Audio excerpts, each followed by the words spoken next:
Hello friends, life in Bhiwandi में आप सभी का स्वागत है। एपीजे अब्दुल कलाम फ्लाईओवर पर जो एक्सीडेंट हुआ था, जिसमें एक 6 साल की लड़की की जान चली गई थी, जिसके बाद सुरेश मात्रे उर्फ बाल्या मामा आज उस परिवार के घर गए थे और जो डॉक्टर उमर है उनसे मुलाकात करी, अपनी सहानुभूति दिखाई। उसी के साथ साथ ब्रिज के जो काम है, जिस तरह से इतनी खस्ता हालत है, उस सब पर चर्चा हुई। इसी के साथ साथ जब एक दूसरा रोड यानी समृद्धि महामार्ग जो गुजरात को कनेक्ट करता है, वो अगर रोड चालू हो जाएगा तो कई हद तक ट्रैफिक जो है भिवंडी शहर में हैवी व्हीकल्स आना बंद हो जाएगी। एक बड़ा रोड जो है वहाँ से चालू हो जाएगा। इस पूरे मामले में कितने दिनों में वो रोड चालू होगा, और इसके साथ साथ कॉरपोरेशन ने जिस तरह से कल के दिन पूरा ब्रिज के ऊपर काम किया, उस पर कई बातें हमने बाल्या मामा से चर्चा करी। हमारे चैनल से बातचीत करते हुए मामा ने इस पूरे मसले पर क्या कहा, देखिए इस रिपोर्ट में।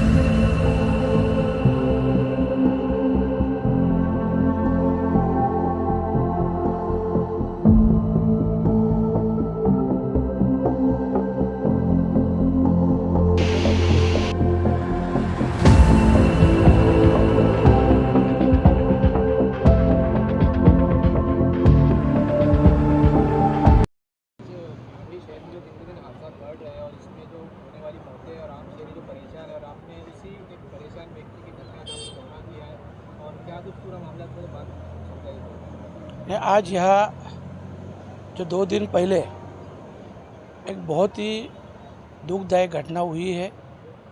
एक 5 साल की लड़की खतीजा करके जिसका नाम है, वो लड़की का एक्सीडेंट हुआ, ऑफ हो गई। बहुत बोलेगा तो बहुत ही दुखदायक घटना है, क्योंकि बच्चे बच्चे होते हैं और आप सभी को मालूम है बच्चे सभी के एक ही होते हैं।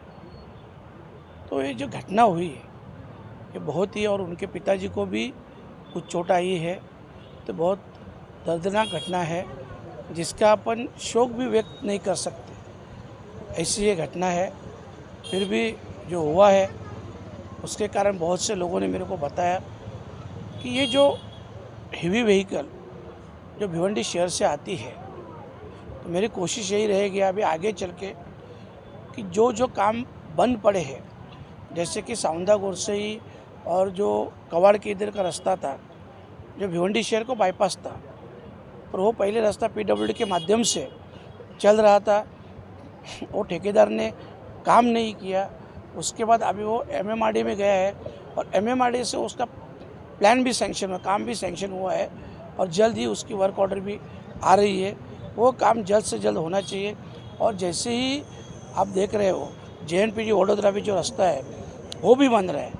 मतलब एक 8-10 महीने के अंदर ये सब मुझे लगता है तो प्रॉब्लम 90% प्रॉब्लम सॉल्व हो जाएगा, क्योंकि 90% जो गाड़ियाँ हैं वो भिवंडी के बाहर से ही बाईपास से ही जाएगी, तभी जाके ऐसे घटना को अपन रोक सकते हैं, अन्यथा नहीं रोक सकते। और इसके लिए आगे मेरी पूरी कोशिश रहेगी कि भिवंडी शहर से कोई भी गाड़ी नहीं आनी चाहिए।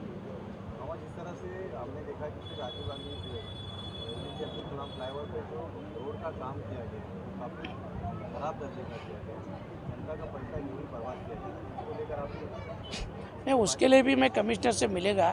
एक्चुअली कई बार भी मिलने को जा रहा था, पर पूरा दिन कमिश्नर एमएमआरडी में थे, तो उनसे बात नहीं हो पाया।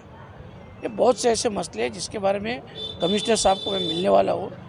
देखो, अभी आज भी एक दूसरी घटना हुई अंजुरपाटा में, ओसवा स्कूल के बाजू में, वहाँ पे भी एक लड़की ऑफ हुई। ऐसे ही दुर्घटना हुई जिसका 5 महीना पहले लेटर मैंने खुद कमिश्नर साहब को दिया था कि वहाँ पे स्पीड ब्रेकर होना चाहिए, पर उस स्पीड ब्रेकर ना होने के कारण आज एक बाइक ने उसको उड़ाया और एक घटना हुई। तो ये सब जो टाइम पे किसी भी बात का प्रिकॉशन लेना चाहिए, तब जाके सब दुर्घटना टल सकती है।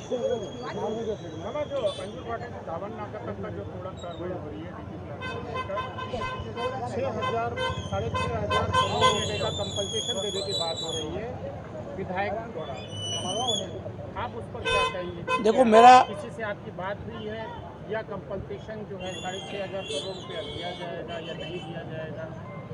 नहीं, मेरा कमिश्नर साहब से बात हुआ।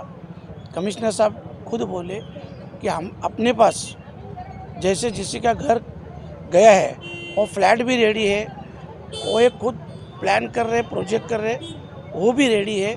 और ऐसा करके जितना पर मुआवजा सबको मिलेगा, ये बात वो बता रहे हैं। 6,500 करोड़ रुपया आपकी कलेक्टर से बात हुई या किसी ऊपर किसी मिनिस्टर से बात हुई है कि जो विधायक साहब कह रहे हैं कि 6,600 करोड़ रुपये का मुआवजा दिया जाएगा? नहीं ऐसा किसी देखो, सिर्फ कमिश्नर से मेरा बात हुआ है कि ये मुआवजा 100% दिया जाएगा, पर ऐसा कोई बात आगे से 600 करोड़ 6,000 करोड़ ऐसा मुझे तो नहीं लगता है किसी ने बताया। सिर्फ कमिश्नर ने बताया कि हम 100% मुआवजा दे देंगे, लेकिन कितना ये नहीं बताया। ये नहीं बताया। पर उसमें भी अलग अलग ये मतलब दुकानें भी दी जा सकती है, घर भी दिए जा सकते हैं, ऐसे सब अलग अलग उसमें है। मामा, एपीजे अब्दुल कलाम और पुल के ऊपर 2021 से लेकर अभी तक का कुल 6 मौतें हो चुकी हैं। मौत का कारण सिर्फ एक है, खड्डा, ऊबड़ खाबड़ रास्ते और ऊपर फैली हुई मट्टियाँ। रिपेयरिंग के नाम पर कई करोड़ रुपए निकाल दिया गया, लोग मर रहे हैं, लेकिन एपीजे अब्दुल कलाम उड़ान पुल की स्थिति सुधरने को तैयार नहीं है। देखो क्या है, भ्रष्टाचार जो हो रहा है ये रोकना जरूरी है। अपन सब बोलते हैं, ये रोकना अपनी सबकी जिम्मेदारी है। और जो ठेकेदार है, ऐसा नहीं कि ठेकेदार काम गलत करते हैं, वो ठेकेदार के समर्थन में या उसके साथ मिलकर जो भी ऑफिसर लोग है, राजनेता है, ये सबको अपने को एक न एक दिन शिक्षा देनी पड़ेगी, क्योंकि सब चार पार्टी वाला नगर सेवक महापौर बन जाता है विकास के नाम पर, लेकिन आज तक भिवंडी की जनता को विकास तो कहीं नजर नहीं आया। हाँ, उनके परिवार का अच्छा खासा विकास नहीं, ये बात से तो मैं सहमत हूँ, क्योंकि भिवंडी में इतने साल से अपन जो भिवंडी की स्थिति देख रहे हैं उसमें कुछ बदलाव नहीं दिख रहा है। तो ये बदलाव लाने के लिए देखो लोगों की भी बड़ी जिम्मेदारी रहेगी, क्योंकि आप देखते हैं हमारे बहुत से कॉरपोरेटर जो जीतने के बाद खुद को बेचने को खड़े हो जाते हैं। तो ये सब रुकना चाहिए, और ये रुकवाना है तो लोगों को सतर्क रहना चाहिए। अच्छा, जो भी पार्टी का सवाल नहीं आता है, जो भी रहेगा अच्छे कॉरपोरेटर को जिता के आपको देना है।